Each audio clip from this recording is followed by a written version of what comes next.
Good evening, everyone.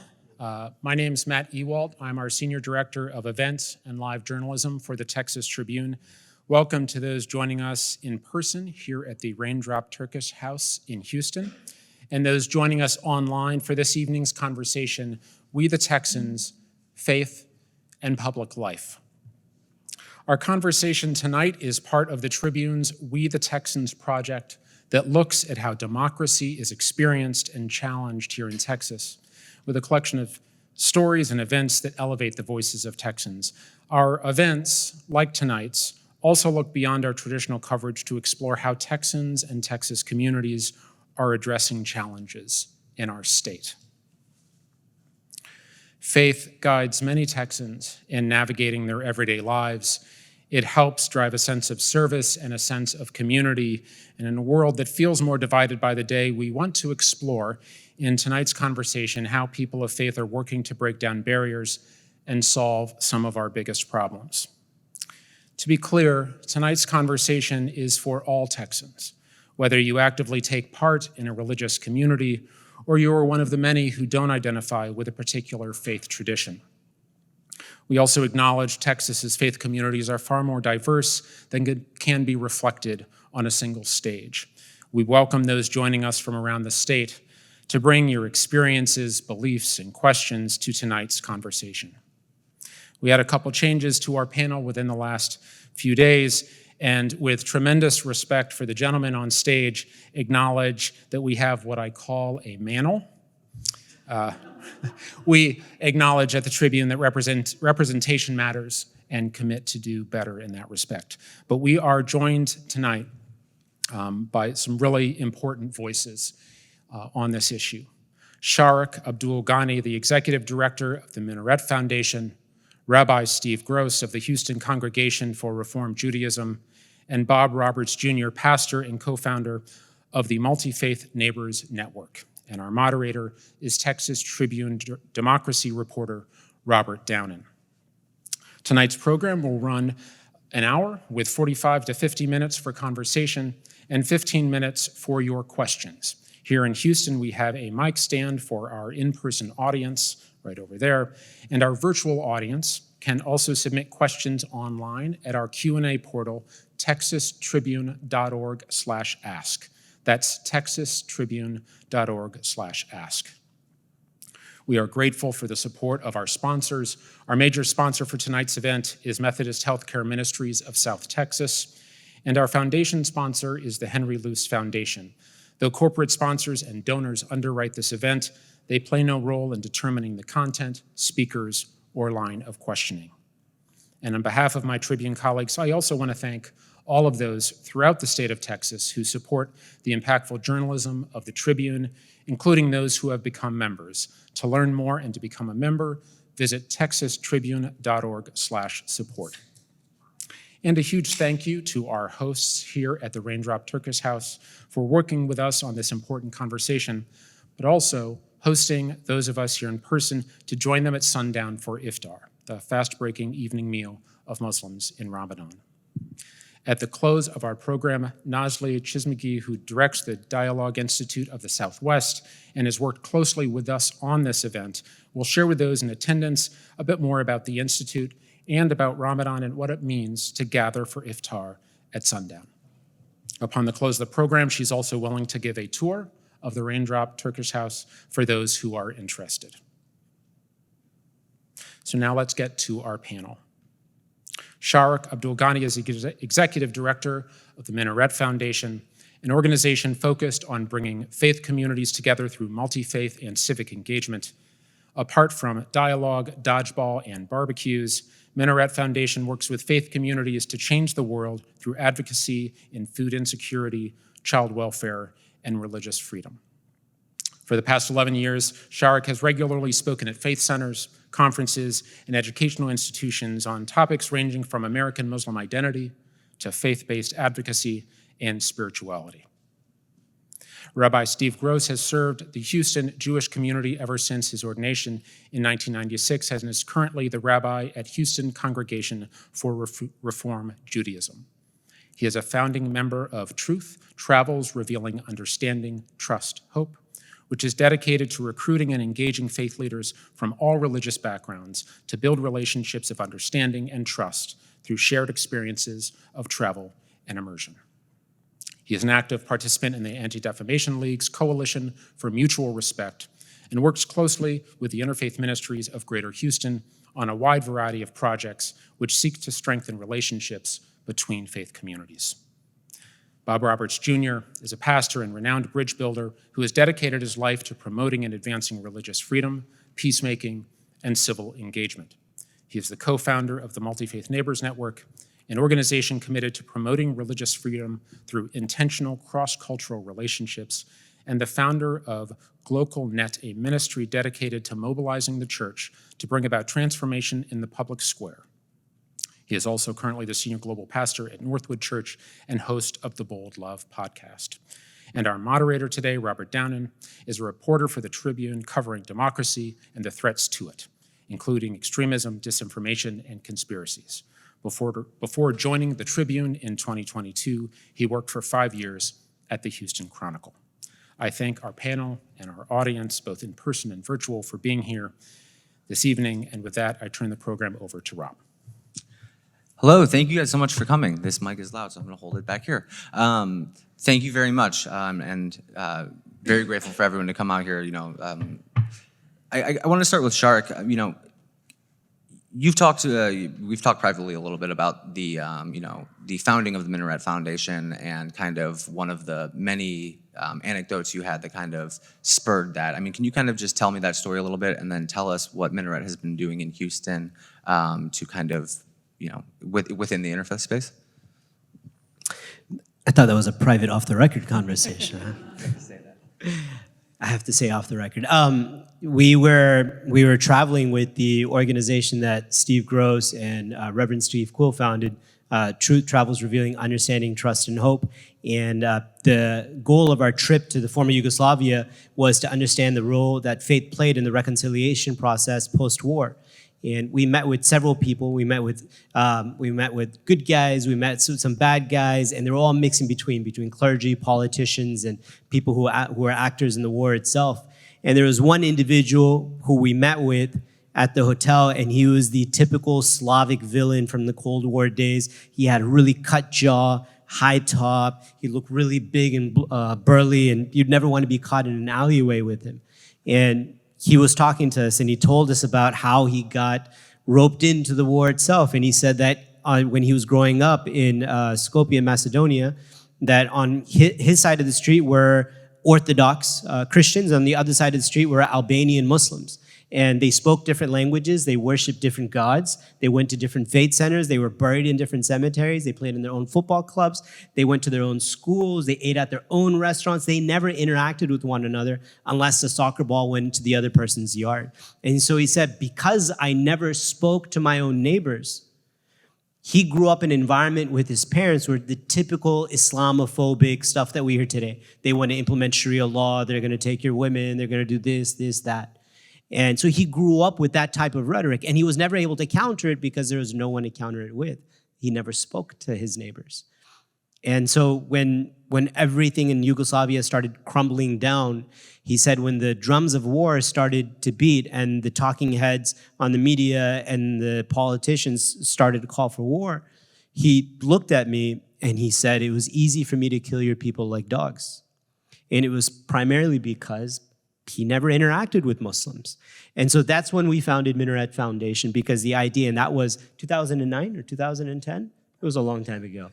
It was during President Obama's time. We weren't talking to one another here in Houston. Everyone loves to say how diverse we are, but we're not talking to one another. What we need to be measuring is plurality. So the goal of our organization at that time was specifically to bring faith communities together, specifically and only to talk to one another. Rabbi, you've been in this space a little bit longer than Shariq, and I'm wondering, as you look at interfaith work in Houston, how has it progressed since you really started in these spaces, and where has it, where do you see it? What are the weaknesses ahead, and kind of where do you take encouragement? Well, I'll start with weakness, and we'll end on a positive note. The weakness is actually what we also tout as our strength here in Houston, and that is we are the most diverse city in the country, which runs the risk of the same kind of situation which Shariq just described in Yugoslavia, which is on a dime, people can start turning on each other. But that weakness is also a tremendous strength, and so many organizations here, including Interfaith Ministries of Greater Houston and Minaret Foundation and Multi-Faith Neighbors Network, which has a very strong foothold here, have continued over the course of the last 20 years at least, probably longer in some circumstances, to continue to expand circles of engagement and circles of having these kinds of deep relationships with each other. My own personal journey was kind of impacted by these circles of expanding impact and influence. First, in relationship with that trip that Shariq and I shared together. We were the only non-Christian faith leaders on the bus, and quickly became very, very close friends. Shariq likes to say that I'm the first Jew he ever really spent any time with. And True. And honestly, Shariq was the first Muslim that I had spent that much time with. We were there for 10 days, I think. And it really opened our eyes and expanded our hearts to committing ourselves to making sure that the Muslim-Jewish relationship was strong, because we looked at each other with such suspicion. And I'll do a very brief anecdote, and then I also want to talk about Multi-Faith Neighbors Network, because that expanded it in an even greater way. And that little anecdote is that when Shariq and I started bringing our communities together, almost every single time we met, without fail, the first question to Shariq had something to do with terrorism. Almost every single time. That doesn't happen anymore. Definitely in my own congregation, but that's an indication of how things have progressed over time. When I first met Pastor Roberts, it was in Abu Dhabi. His program brought a number of us across the country to Abu Dhabi for an incredible, incredible program.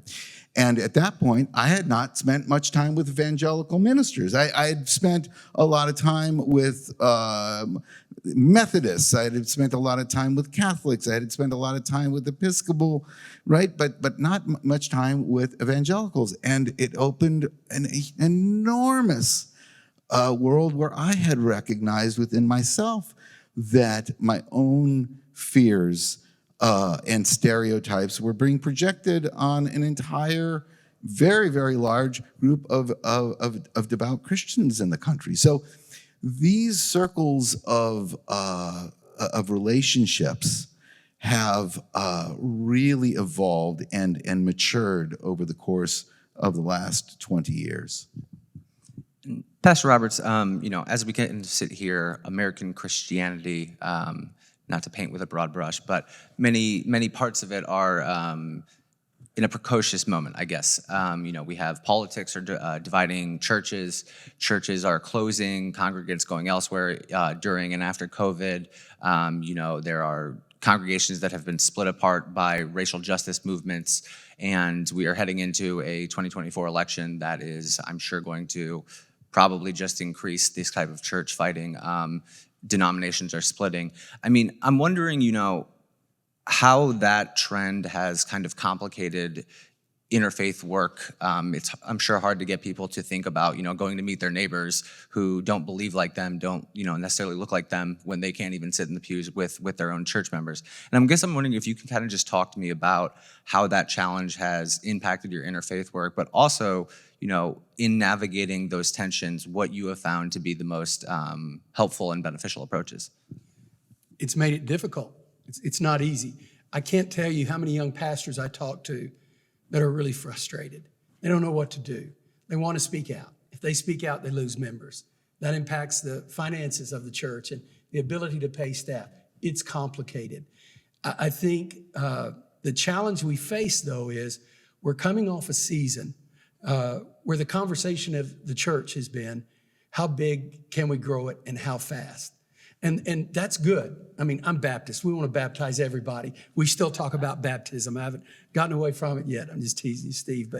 But the thing is, when we get to a point where we're the majority, and we are, at least in Texas, as evangelicals and Baptists and so forth, we fail to understand how other people see things.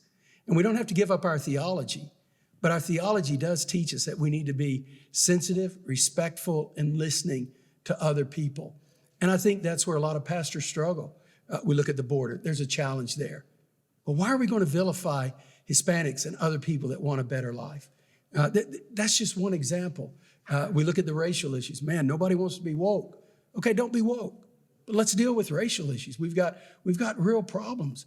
But if you say something right now, tragically, so many Christians have been politicized. And some pastors welcome that and embrace it, that it makes it hard to challenge some of the ideas, some of the thoughts, some of the responses that people are having. But I think it calls for a moment of prophetic leadership. And that's what we're missing. I want the church to grow like crazy.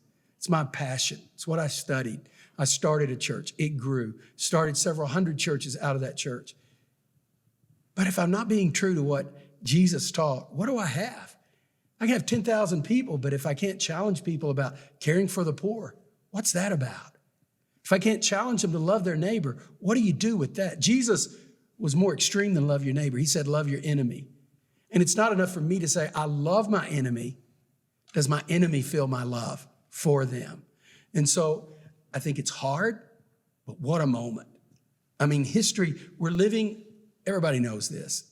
We're living in one of the most destabilized eras the world has known, at least since pre-World War II. Some people say all the way back to the Civil War. That's when leaders are made. That's when people have the courage to stand up. So as tough as it is, you find out what's for real and what's not. I'm so grateful for y'all's relationship. And we look at what's going on in the world, and there's so many wars. There's so much tension. There's so many controversies that we're facing. And a lot of people say, boy, you can't do interfaith work right now. No, that's not true. If you want to know how good interfaith work is, look at those entities that are still going. Interfaith work was made for stuff like this, so that when you have October 7th, and you also have what's going on in Gaza right now, these two men are sitting together. This takes a lot of courage for these two men to sit here. I guarantee you, because I promise you, Shariq, you're going to have people say negative things. What were you up there with that rabbi? And Steve, you know you're going to get it. And so I'm the Christian here in the middle, and I'm going to help y'all fix it. But the reality is, it's a moment for legitimate leaders and those entities that say, this is why we started, so that we don't let the world situation, the political situation, and world leaders define our faith. Instead of politics defining our faith, faith should be defining our views of politics. I don't want a Trump Bible. I don't want a Biden Bible. I just want the Bible. I wish those two guys would read it and apply it. That would be nice, wouldn't it? We have value as faith leaders. And our value is, what are the values that we all share? And how do we see those lived out in a practical way? You know, you mentioned Christians being politicized, and I think that that's such a good lens through which to look at this problem, because, you know, time and time again, we look at, you know, talking to pastors. You know, when I was covering religion at the Houston Chronicle, one of the things I would hear constantly from them is, you know, I get them for 1 hour a week, maybe. Tucker Carlson gets them for 3 hours a night. And I'm wondering, and you know, any of you guys feel free to answer this, do you feel that it's become harder to pierce those political walls that people have put up? And I'm trying to get a sense of, you know, you said that it has complicated interfaith work, but I would love to kind of hear, you know, just the extent to which it has. I often tell people that post 10/7, the Muslim and the Jewish community are living in a period of secondary trauma. The videos, the images, the texts that we see coming from overseas is incredibly disturbing and extremely traumatic. It's very tragic what's happening overseas. But America has also been living in sort of a secondary trauma phase from the last presidency or the beginning of the last presidency, especially after 1/6, right, after the January 6th incidents. And many of our congregations, many of our pastors, many of our clergy, our imams, our rabbis, the whole gamut, still have that vision of what 1/6 looks like, but also the types of conversations we didn't have during the previous administration, but also the silver lining that it provided us. That time of chaos where it seemed like our neighbors are trying to be pitted against one another. I have to tell you, our organization, Minaret Foundation, grew. I saw interfaith ministries just take off at that time. I saw MFNN take off at that time, right? So, I mean, in the Quran, God tells us, فَإِنَّ مَعَ الْعُسْرِ يُسْرًا إِنَّ مَعَ الْعُسْرِ يُسْرًا. Verily, with every difficulty there is ease. With every difficulty there is ease. So there's an opportunity to find a silver lining in everything. And so while interfaith work might seem to be a little difficult right now, and while Steve and I do get our fair share of criticism, I have to say the silent majority, I don't like saying that word often, but the silent majority, most people, I think, are happy to see that Muslims and Jews still get along because the conflict overseas can't define who we are here today in America. It shouldn't define how our children interact with one another. In the Jewish community, we are struggling with some real issues with this war and with our own country as well. We're splitting at the seams as we, in our hearts, are connected to our people, and the secondary trauma idea is so alive, and yet in our faith we have deep, deep compassion for human life and loss, and it is a huge, huge struggle. And so from the pulpit, the truth is, and I think that all of us would agree that religion and religious ideas are political, but they don't need to be partisan, right? And that's the real narrow kind of line that we have to kind of walk, because we need to address these issues from our faith teachings, and yet we need to do it in such a way where it does not become partisan, where one person feels dismissed because his or her understanding of politics is being offended in some way. And it's very, very tricky. And I think what also happens is that we end up spending too much time on wedge issues from the pulpit or in our congregations or on our mailing lists. We're too focused on the issues that divide us rather than the 99% of the issues that bring us together.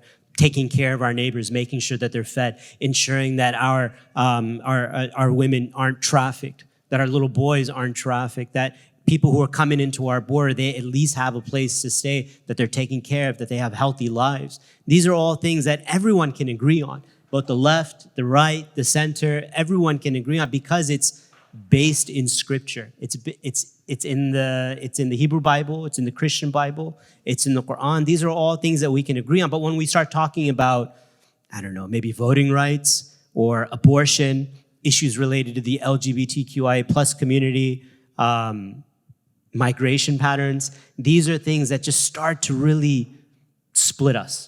Right? And rightly so, because they can be very controversial and hot topics. But I think the role that the faith community and faith leadership has to play is say, okay, we're doing a lot of talking about the wedge issues. Let's ensure that we're doing a lot more talking proportionately to where we get along, right, on the issues that bring us together. And you know, Shariq, one of the things that, as a pastor, and the way my theology works, we believe that everybody's sinned and so forth, and so everybody's sinners.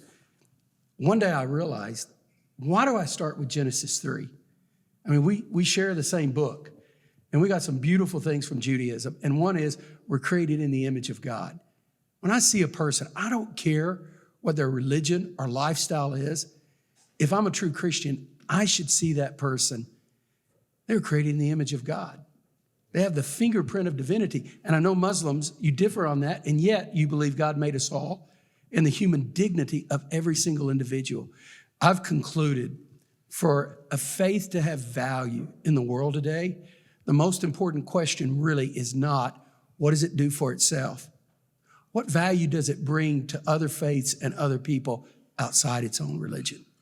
And if I, as a Christian, can't bless somebody because Jesus has blessed me, and the only reason I'm going to help you is if you accept what I believe, that's not good news or what we would call the gospel. That's manipulative. I think the power of the message of Jesus is enough in his life that if I live that out. And there's so many common areas we can work together on. It's real funny. When we get pastors, imams, and rabbis together, all the evangelical, especially Baptist pastors, we love the Jews, but not for the right reasons. That's another conversation. And so they're all excited when we get them in the room. It's nice to be loved. I know. Yeah, I'm sorry, we're not perfect. But we get all excited about the Jews, and it's in Muslims we're nervous about. And all of a sudden, those pastors discover on a lot of those issues, frankly, we're more in line with the Muslim community than we are the Jewish community. And it's a shock to those pastors. And so we never dreamed that we would be dealing with, okay, how do we respond to liberals? I'm not a liberal. What is that? I mean, I know what other religions are. And I'm not saying you're liberal. I don't know your political points. But I've learned Reform Judaism. It's very liberal. Yeah. You know, David and I have had, David Saperstein, have had many conversations on this. But here's what's crazy. People are afraid, especially in my tradition, because we see the world changing. There's a loss of power. There's a loss of influence. Well, we never held that power or influence anyhow. Christianity always did its best, not when it was the majority, but when it was the minority. Because then all it could do was live out the practical, simple implications of faith, not take a nation over, not try to drive other people. And I think what God is doing to Christians is he's putting us back in a position. He's saying, hey, it's about your faith. Let's go back to your faith, because it's not some Messiah that you're going to elect that's going to fix everything for you. It's the relationships we have together. Would you like to respond to the charges of liberalism? No, never mind. I'm just kidding. I want to stick on that point for a moment. You talk about this kind of happening in a moment where a lot of Christians feel like they're losing power, and that really seems to be the kind of underlying, among the underlying things that have really helped things like Christian nationalism and dominionism spread. And these are obviously not new ideas by any means, but I'm wondering what it is about those movements and the appeal of them that are helping them, that you think are helping them catch like wildfire in so many parts of the country. And also, if you could kind of just talk to me about how you, when you were talking to people in your congregation, talking about these issues more broadly, how you disentangle this idea of, a Christian nationalism versus faith-based political or moral advocacy, because I think that is a kind of distinction that are too often, it's this very subtle distinction in many ways, or in some cases, and it really gets lost amongst a lot of people. So two or three things I could say about that, and you need to stop me if we start getting on a roll here, because we don't need to talk just about this. But I think two things have happened in our culture. The right has gone extremely right, in my opinion, way beyond issues of the right. And the left has gone extremely left. There's no safe place anymore to have conversations. Generally, the different views, we would sit down, compromise. We may disagree with one another, but this is how we're going to live together. We can't do that anymore. You're either or. It's winner take all, and that's what's killing us. So I think that's part of what's driven the concept of Christian nationalism. I get upset when I hear that term. I cannot handle the term, even nationalist. I mean, when we study World War II and what that meant. So I hate it when I hear terms like socialism. I'm a little bit older. And so I go back to, I know the history of that. And nationalism, I know the history of that in World War II. I want new terms. I also think most people don't know what you're talking about when you say Christian nationalism. So many varieties of it.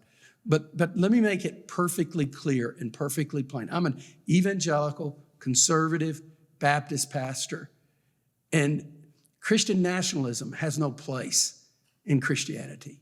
It's wrong. It's a sin. We were never told to make Christian nations. Jesus told us make disciples of all nations. More than any nation, and I love America. My ancestors fought in the wars, all of them, okay, all the way to the Alamo. So I love my country, I love my state, but I love God's kingdom more. This country is not eternal. The kingdom of God is. And the way that we understand the church is, it's people of every tongue, every tribe, every nation. The implication for people to say we're going to make nations Christians is unbiblical. And historically, just look at Europe. You want to see what a national church looks like? Look at Europe.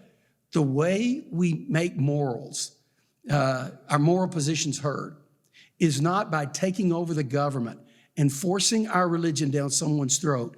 It's by living our faith. This is what happened in the Great Awakening. It was people who began to live their faith, had a profound impact, and it changes everything. A lot of people don't know this. Jonathan Edwards, the founder of the First Great Awakening, great movement. He also had 12 slaves. It breaks my heart. But do you know who one of the number one abolitionists in this country most people don't know about? It was Jonathan Edwards Jr., who was the president of Yale. And it was inconsistent with him. How can I be a Jesus-loving, Bible-believing Christian and be okay with slavery? It has to stop. So I think the core is to go back to that. And I don't want to be a Christian nationalist. I want to be a Christian who shares my values but does not force my will upon the government, because I believe in freedom of religion. And I think that's what's made us strong. When a faith has to stand on its own feet, apart from the government pushing it, now that's a faith. But if I have to use law or the sword to promote my faith, what a weak faith. Want to move on a little bit more hopeful things. We had to really, set the stage here. But, I'm wondering, one of the things that you guys do that I think is so cool and inspiring, and I think really is so emblematic of the way that, reaching across communities in the most simple ways can really, change everything. Can you tell me about the Jewish-Muslim Christmas, how that came to be? And, I would love to hear kind of just, what you guys have drawn from that and what you've seen the people who attend it walk away from it with. I'll let Steve talk about, I'll let Steve talk about the Muslim Jewish Christmas. So Muslim comes first. But I wanted to address something that Bob was saying earlier. If y'all saw his passion, this is something that Bob has been saying and talking about before Christian nationalism became sort of this populist term that's in all the media reports now, and it's in books and in academia. The idea that we need to be Christian, or that we have to be Christian, we have to be Bible-loving, Jesus-loving individuals. It emanates so well, especially because I do a lot of work in the Texas legislature, and I often pray with legislators, and I walk into legislators' offices where there's specific flags that are hanging, or before we exit a meeting with the legislator, we could be with an imam, a rabbi, a pastor, which is normally the case. And before we leave, we might even pray once again for the bill that we're talking about, that we're educating them on, or for the state of affairs for Texas. But one thing that's incredibly beautiful is that when we're able to put so many people in a room together that are of differing faiths with an evangelical Christian, or with someone of the Catholic faith, or with someone of the Jewish faith, when you have these types of conversations where you're talking about children, or you're talking about women, or you're talking about the hungry, it lowers the intensity of the conversation and the mood of the room, and you can start seeing one another as human beings. Instead of just as Christians or Muslims or Jews, you start to see each other as Texans with a common interest. And I think that's so incredibly beautiful about the politics that we have in our state. And we've got a lot of flaws about it as well. And I know we're not talking about politics right now, but just the politics that we have in our state is that you can hang out with these legislators, and you can talk to people who have just incredibly differing views, who might themselves be seen and be coined as Christian nationalists. But, in set theory in sociology, it's contact theory, right? When you get to know someone, it just lowers the barrier, and you get to start to understand them and get to know them a little bit more. And just leaning right into, and that's what the Muslim Jewish Christmas. I'm just kidding. Or the Jewish Muslim. I learned a few years after it started. I like it being Muslim Jewish Yeah, Christmas. I learned a few years after it started that the Jewish community would call it the Jewish Muslim Christmas, and we would call it the Muslim Jewish Christmas. And we didn't find that out until a few years after Bob it just calls already. it Christmas. You're causing problems here, man. So I'll make the description of this kind of lead into a bigger picture. But after our trip to the Balkans, we came back. We were having a lunch at a wonderful Pakistani restaurant, and Isn't Pakistani food good? oh, yeah, it's the best. Closest thing to Texas barbecue. It's so good. It's the number one reason why Baptists are becoming Muslims. No, hey, we need to have a conversation. But Shariq asked me, what do you guys do on Christmas? And I said, well, you guys meaning like the Jews or like, or my family? What do you? So we discovered that both of our faiths, have nothing to do on Christmas Eve.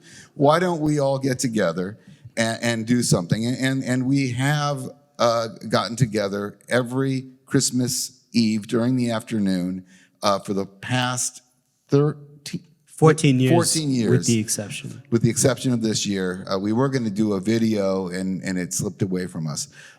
This year was a little difficult, as you might imagine. But it really was all about the relationship. Deepening our relationships with each other, seeing each other as parents, as siblings, as citizens, as neighbors, as Americans, right? And we've touched upon so many different topics. But as the relationships mature, we're able to dig deeper into the conversations. We've actually had time where we spent looking at like Jerusalem. When the film Jerusalem was coming across the country in the IMAX format, we had the last showing on Christmas Eve, which was late in the afternoon. They gave us the entire theater. It wasn't just for us, though. There were just random people that came to the show as well. And but we had reserved the space outside the theater to have a conversation about Jerusalem. But here was the rule. We were not allowed to share our own narrative. We had to articulate the narrative of the other but what was so interesting was that these random people that had just come to the show joined our group as well, which we fully welcomed. It was very nice. But this can't happen outside of relationship. The same goes for this, I tout this wonderful facility, this wonderful, the Turquoise Center. Your imam for a long time, Fateh Oskan, was somebody that met with us regularly. And this is an outshoot of Multi-Faith Neighbors Network. So we had gone on a retreat. We had broken into parts of the city. My part of the city is called the Galleria Gang, and we had 3 evangelical ministers, 3 rabbis, and Fateh, Imam Fateh, and we would bring text and study together. Over the course of a couple of years, we said, let's go deeper. And we were able, because of the relationship, to talk about things like abortion from each of our faith traditions without judgment, with completely hearing what each of our faiths were able to understood about something that difficult. So my punchline is, whether it's the Muslim Jewish Christmas or our monthly text study in a multi-faith clergy environment or a setting like this, it's about the development of trust through relationships. And I have to say, even if we don't have the trust, because sometimes trust isn't done over, 5 or even 6 instances, it's knowing your kids' names. Yeah. It's knowing what you like, what you don't like, maybe what you're allergic to, maybe how many children you have, or the same problems that you might have with your in-laws that we all have in common, right? It's knowing these little having these little spontaneous experiences where you're able to deeply humanize one another with milestones and instances in your life that you can truly relate to. So even if you don't have the trust, I would say, if you have some sort of relational background to where you can contextualize, oh, that's why he's saying all abortion should be cut off completely, including the abortion pill. That's why he's saying this about this social issue or that social issue. When you have that type of an understanding and you don't just go directly in to the Israeli-Palestinian conflict or go directly in to January 6th, and you can talk to one another first and see each other as humans, that makes a profound impact on the conversations that develop, but the conversations that our nation needs. I want to share one really, you'll be tickled by this. And I'm was so uncomfortable, and yet because of the relationship, it was awesome. But we're here in this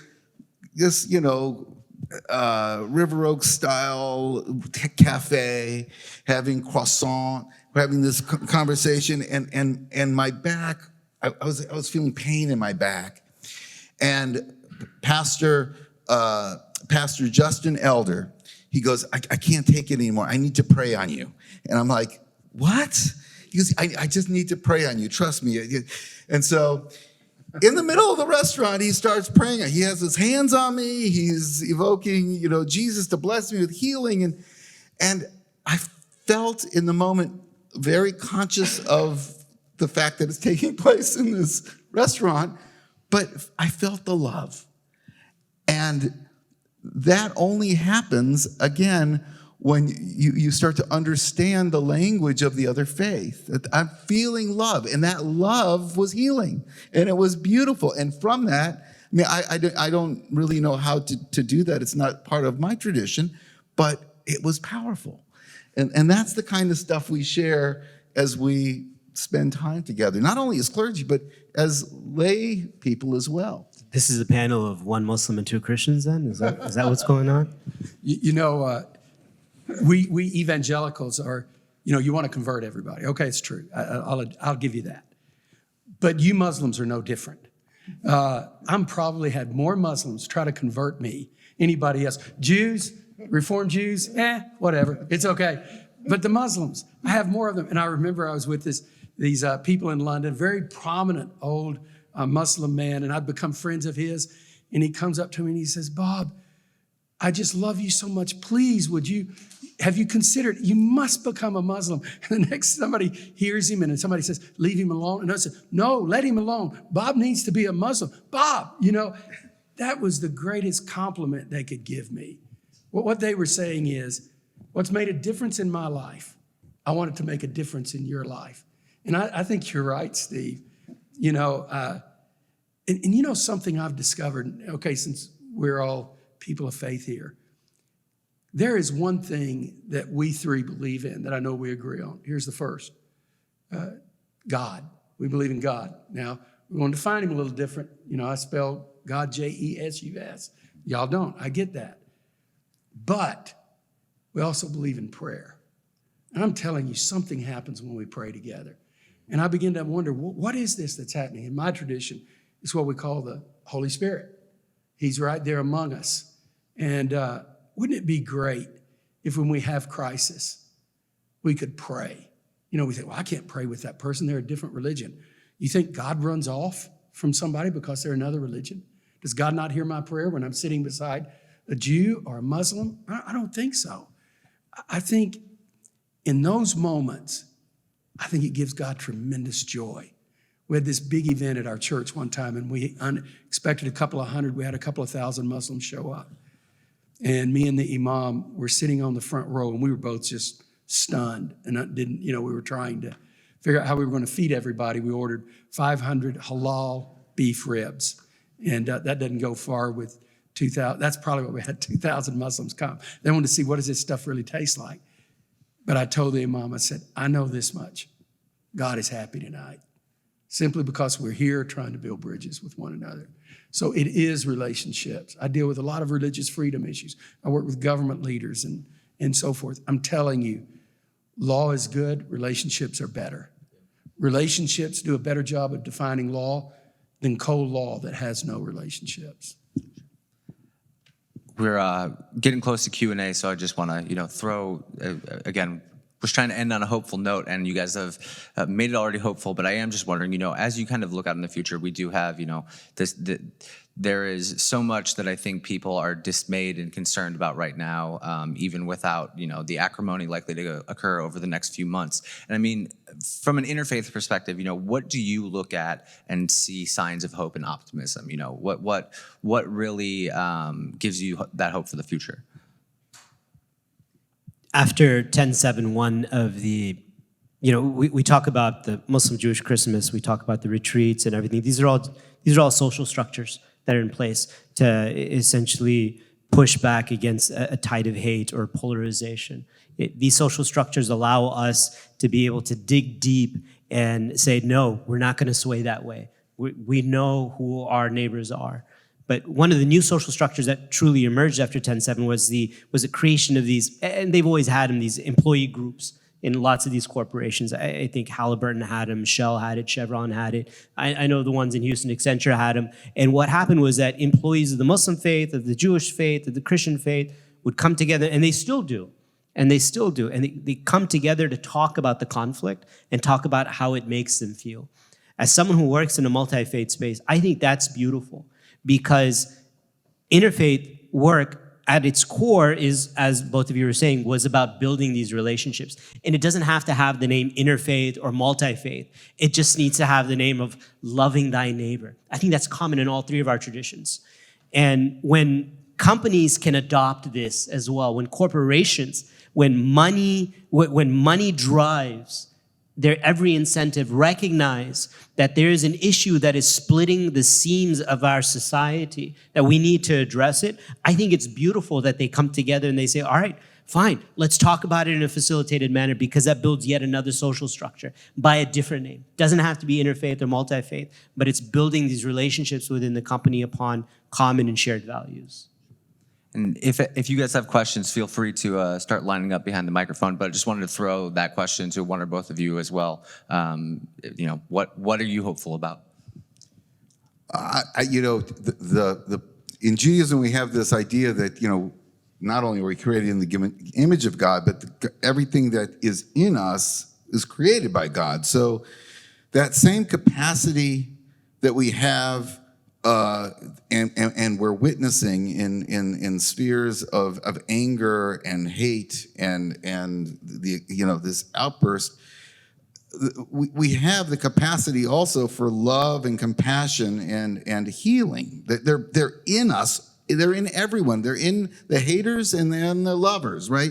They're battling for our attention, and there's all of these triggers. So I guess my hope is seen in the human species itself, that through the work that we can do in the expanding circles of clergy that can help lead congregations and civil leaders that can help guide just daily events, that slowly we can find that piece of the human spirit that is loving and compassionate to sweep away, or at least help tame that angry part of ourselves. I'd say two things give me hope. Number one, history. This isn't the first time we've been in a situation like this, and we can come out of it. So history gives me a lot of hope. You two men give me hope. I mean, it doesn't get any better than this. You give me hope. I don't know what religions are out there. There's probably some of you that aren't Muslim, Christian, or Jewish. You may be something else. You may be nothing else. But you're here. This gives me hope. There are people that are present that will stand up, be counted for, and do the right thing. People give me hope. For all the bad people, the negative people, the mean people, the cruel people, I'm telling you, there's a lot of people that want to build bridges. That gives me hope. I think we have one question. Yeah, Or, so if you guys, we have a couple folks coming up and joining us in line. A reminder for those who are watching online, you can ask your questions at texastribune.org/ask at our Q&A portal. I want to start with this. Pew Research Center study released Wednesday, 28% of U.S. adults are what's called religiously unaffiliated, and that's context for this question that came in online. How are your houses of worship building bridges to meet people where they are, whether they're questioning, spiritual but not religious, a nun, etc.? I don't think they are. I think for the most part, religion has become so tribal, we only speak to our own tribe. This is the challenge of Christianity. How can you even communicate your faith if you can't understand where the other person is coming from? So I think we're at a point, at least I would say we Christians are, we're having to go back to the basic core foundations of our faith and ask what are the core questions and how is our faith making a difference? By the way, all the research is we're living in one of the most spiritual times that we've ever experienced in the last 150 years. Here's what's sad. They're not looking to faith. They're not looking to my faith, and they're not looking to a lot of faith. So I think that's a challenge to us. Wake up call. Wonderful, thank you. I'm Joe Jennings. I'm affiliated with the Schiller Institute. And who brought up Europe? Someone, was it you, Pastor? Because there was a period of Europe for 30 years where you had Catholics and Protestants killing each other, both sides thinking that God was on their side. This was called the 30 Years' War. And it finally ended in a coming together because all the original protagonists were dead, and they had something called the Treaty of Westphalia. It said, okay, you be Protestant, we're Catholic, but there's only one God, and we're gonna work toward the advantage of the other. And that was the bedrock of the modern nation state. And I say that kind of thinking ought to bring us together out of a very difficult period, but we can't be naive. Because at the point of the fall of communism, there was a guy named Samuel Huntington who postulated a clash of civilizations where in Yugoslavia, suddenly the Muslims of Bosnia were supposed to hate the Orthodox of Serbia and the Lutherans of Croatia and so forth. So people experiment with these religions, to perpetuate conflict. And I think that's an element of what's working in Israel-Palestine. So the doctrine in Genesis that I treasure the most when it says man in the image of God is this question of asserting dominion over nature to improve it. And I want to put out there if the possibility of a joint project for water development in Israel-Palestine, where there's a big lack of water, could possibly be the basis for future fruitful cooperation. Thank you.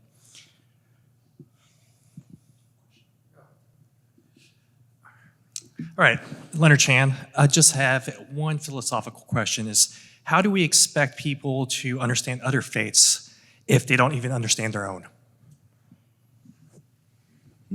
That's a really good question. Yeah, that's a really good question. I get asked that question a lot. Well, I used to get asked that question a lot. Whenever we would ask people, hey, come out to this interfaith event, or do an open house and we can do a Q&A, we can give a tour of the mosque. I remember even bringing people out to the Muslim-Jewish Christmas. One of their first questions would be like, I don't know how to talk about Islam in a way that other people can understand it. And my response to them would always be, do you love God? Do you love the messenger Muhammad, peace be upon him? Do you feel that you're a practicing Muslim? And the answers to that would always be yes. I think we are incredible ambassadors of our own faith as long as we stick to what we know, instead of getting into all the complicated legalities of saying that I love God. And that's what other people want to hear. They want to hear that you love God. They want to hear the basic tenets. Do you love your neighbor? How do you feel about family? What do you feel about your mother and your father and your children? What does God say about loving each other, loving the people that you like and that you don't? These are all easy softball questions that we've heard in sermons we grew up with in Saturday school or Sunday school. When it comes to interfaith discussion, it doesn't really get into the details of, well, if so-and-so does this and someone does that, how do we react? It doesn't get into sort of the legality. So my response to individuals is always, you already know your faith. You don't have to really get to know and understand their faith. You just have to know where they're coming from. I would also say there's something I believe in called global theology. It's core, simple, it's essential. What are the core, simple, essential teachings of every religion? Religious literacy is a huge thing. You need to understand what are the core essentials. Here's what else I would say. I became a better Christian from becoming such good friends with Muslims. And I was in Saudi Arabia one time with some friends, and they hosted me there for a week. And a journalist asked me, so what is the impact of being here? I didn't give him the right answer, Shariq. I said, you've made me a better Christian. He goes, what?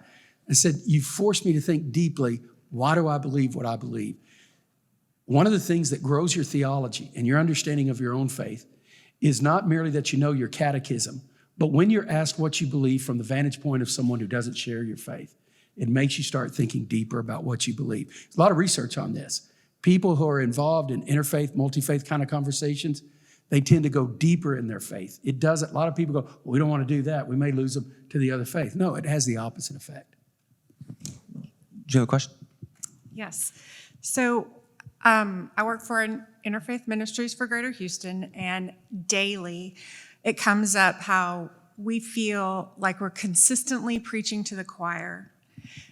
No matter what the programming, no matter what the event, it's the same people that we see all the time.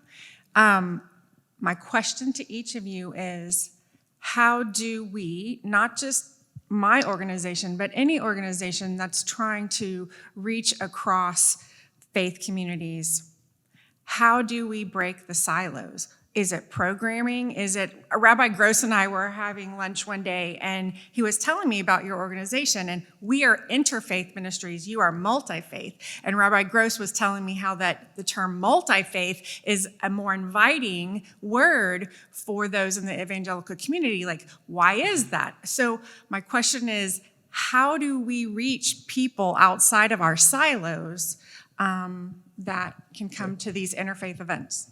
I think we're going through transition right now in issues of interfaith. I would say interfaith one was, let's dialogue, let's have a conversation. We're all nice people, we love one another. All roads lead to heaven. I don't believe that. Most of the imams I know don't believe that. You guys do, thank you. But there are legitimate theological differences. So most evangelicals are not in this conversation. And the reason they're not is they're viewed as bigots. Because we really believe that Jesus is the way to God. We would rather not come and you look down your nose at us. I got involved because my faith has the most negative view of Muslims. And I realized that was bad for Muslims and it was bad for my faith. Because Jesus says, love them all, even your enemies. And so I realized this is not good. So it was a matter of conviction that hit me with that. I would say Interfaith 2.0 is multi-faith. And what it says is, we do have some fundamental differences. I don't think we ought to be afraid of those differences. I think we ought to state them clearly. I'm good friends with a guy named Yasser Qadhi. And if you know who Yasser is, he's a great, Islamic theologian and scholar. We disagree all the time. He's had me at his mosque on YouTube. And it was, and I was teasing, I said, how many of you here tonight would like to see me do the Shahada? And about 400 or 500 Muslim men started clapping and going crazy and saying, yes, yes, yes. And I said, I feel the same way. I would love to baptize every single one of you. and I think we need to be honest about that, just not mean about it. And so how do you have fundamental differences and yet say, you know what? We're different, but we disagree. But that takes courage. And I think that's a really important element that we have to include as well, is that we have to have the courage to be able to say that I really disagree with you. And we have to be okay with the discomfort in being able to say that, but we have to have the courage to be able to voice that so we can get past it. I agree. Because our differences, how Christ, the story of Christ in all three of our faiths really constitutes what? Just a few percentage points of what we disagree on, but we agree on so much more. I had a guy, and I don't determine who's going to heaven or hell. That's in God's hands. So I'm never going to say this person's going to heaven, that person's going to hell. There's a lot of Baptists going to hell. I mean, they've been baptized in everything. But this guy didn't know, and he didn't know me, and he was up on a stage at an event, and he goes, you know why I like Bob Roberts? Because he thinks I'm going to hell, and I think he's going to hell. And I can have a conversation with this man. And I just thought, well, okay, we're all going to hell. Let's just get over it. Let's have some conversations about it. How do we avoid that? But I think until we have those kind of, Yasser likes those kind of conversations, until we can be honest about it, because it's a basis of your authority. If I really believe the Bible is the source of my authority and Jesus is my Savior and Lord, no matter what he says, I can't negate that. I can't cut it out, or I'm a bad Christian. It's not about that issue. It's about my view of authority. Well, we are out of time. Thank you guys so much for coming, and thank you to our 3 panelists. This has been wonderful. Really appreciate it.